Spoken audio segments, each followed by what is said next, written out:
Hello, I'm Evan Mitchell, Music Director of the Kingston Symphony Orchestra, and for the week of September 22nd, here's What's On.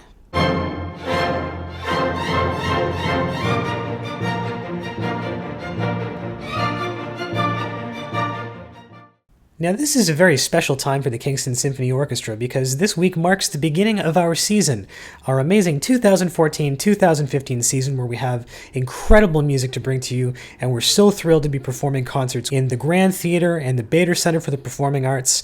It's a really amazing time for us. We're so excited to be back on the concert stage, and we're happy to be bringing the music to you.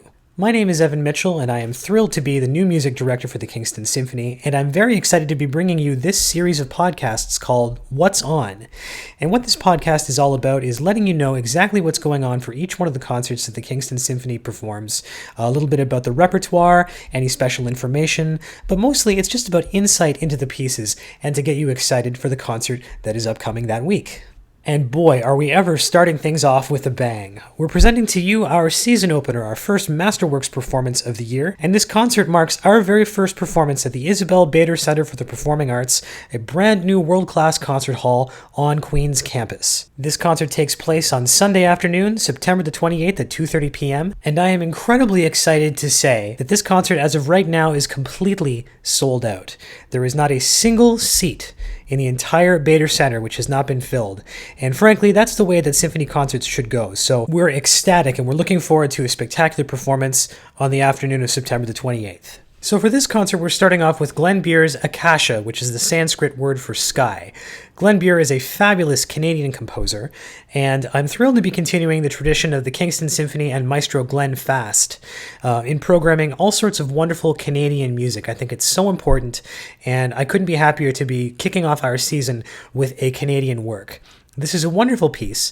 As I've said, Akasha is the Sanskrit word for sky, and it shows Glenn Beer's love and fascination with Indian culture. And this particular piece is very evocative of the skyline. You're going to hear all sorts of thoughtful, pensive music, very bright, very crystalline. It's a beautiful piece and a great way to start the concert and the season. Here's a little taste.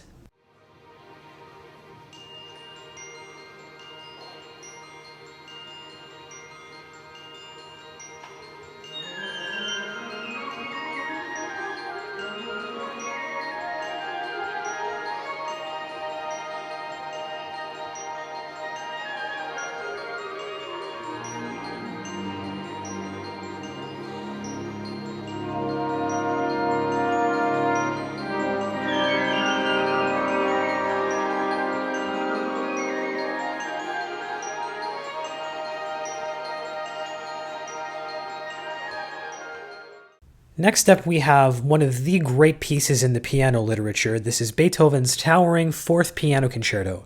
Arguably his best, it's certainly my favorite. This is such an incredible piece, and it's special for a variety of reasons, not the least of which is that when Beethoven composed it, he played the premiere on the piano, and it proved to be his last public appearance as a piano soloist because his deafness had come to be so profound that he couldn't perform as a piano soloist anymore. This piece is so bold and imaginative and provocative right from the very beginning, where the piano just starts all by itself, making a beautiful and sort of rhapsodic statement that seems to be almost improvised before the orchestra comes in very quietly. It's kind of the anticlimax you would expect from a big, bold Beethoven concerto, and the piece continues to surprise and amaze from that point onward. Now, beyond this piece's incredible and epic sweeping first movement, which stretches the form of the concerto just as far as it can go, and it's filled to the brim with beautiful melodies and wonderful compositional ideas, to the finale, which is a delightful rondo, the most amazing part of the piece for me is actually the second movement, where there's just a striking and bold bit of composition by Beethoven, where he juxtaposes the forces of the orchestra, who are playing very violently and in a very sort of jagged and rocky figuration, against this serene and very intimate piano setting. And so It starts off, the orchestra plays a bit, then the piano counters. And then, as the movement goes on, these interjections become shorter and shorter. And the real masterstroke of this movement is that Beethoven takes all the sharpness and aggression in the string part and starts to affect the piano part with these qualities. And likewise, all of the bare sensation and all the intimacy and sweetness of the piano part starts to mollify the strings. And so we have both parties coming to meet in the middle before the most incredible and soft and powerful ending that is really in any of the Beethoven piano concerti, in my opinion. So while you can expect all the fireworks and all the virtuosity that one would come to expect from a Beethoven piano concerto, and believe me, these will be delivered in spades by our amazing soloist Peter Longworth, he's so fantastic.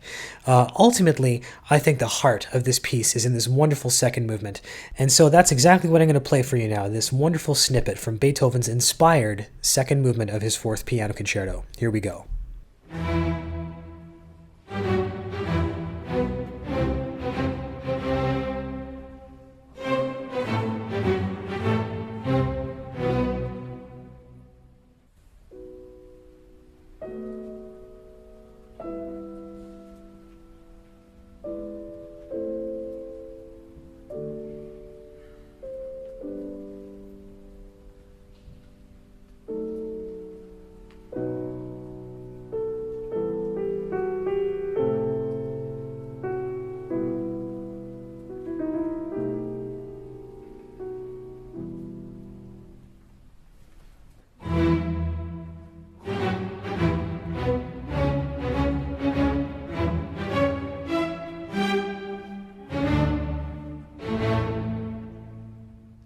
And we are finishing our concert with Hector Berlioz's Symphonie Fantastique.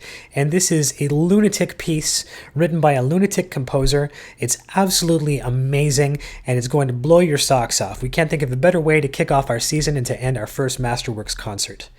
This piece was Berlioz's breakout piece, his first hugely successful composition, and his muse was an Irish actress named Harriet Smithson.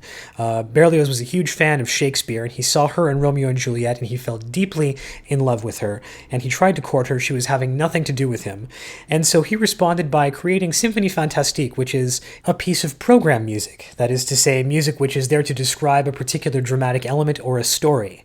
And in this case, Berlioz has made quite the story for Symphonie Fantastique. It's all about an artist, namely himself, who has, in a fit of love sickness, taken a poison dose of opium. But he hasn't taken enough to kill himself. Instead, he just goes on the world's most nightmarishly bad trip. And that's what the piece is all about. And throughout this entire journey, he sees his beloved. He sees her at the other end of a vast ballroom in the middle of a dance. He sees her out in the field, in the middle of the storms. And then, in the most shocking twist, he imagines that out of jealousy he has murdered her and is witnessing his own beheading. And the final movement is his spirit in hell being tormented by the spirit of his beloved. Now, the most amazing part about the story behind Symphonie Fantastique, and honestly, you can't make this stuff up, is that while Berlioz had been unsuccessful in courting Harriet Smithson, after he wrote Symphonie Fantastique and it was such a huge success, she came and heard it, realized it was about her, and instead of running away screaming, she proceeded to marry Berlioz. It's actually sort of fitting, if you think about it, this crazy thing happening after the craziness of Symphonie Fantastique. So I'm going to play for you a little bit of the first movement of Symphonie Fantastique, which features the Idée fixe. This is the melody which represents Berlioz's beloved, and you hear it throughout the entire piece. And here's just a little taste of it right now.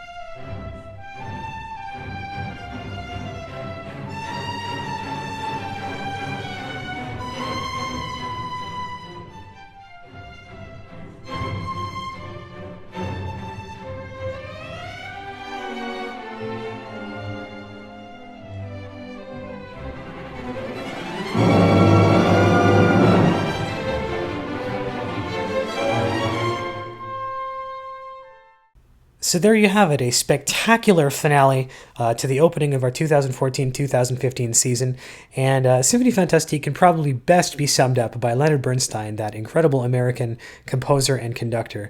And he said, Symphony Fantastique is a very strong anti-drug message because Berlioz tells it like it is. You take a trip, you wind up screaming at your own funeral. So, for this week, that's What's On. If you'd like to learn more about this program or any of the other concerts the Kingston Symphony performs, then browse to kingstonsymphony.on.ca. Purchasing tickets couldn't be easier. You can give us a call at 613-546-9729 and speak with one of our wonderful patron service representatives, or you can buy tickets online at kingstonsymphony.on.ca. Thanks for listening to What's On, and I'll see you at the concert.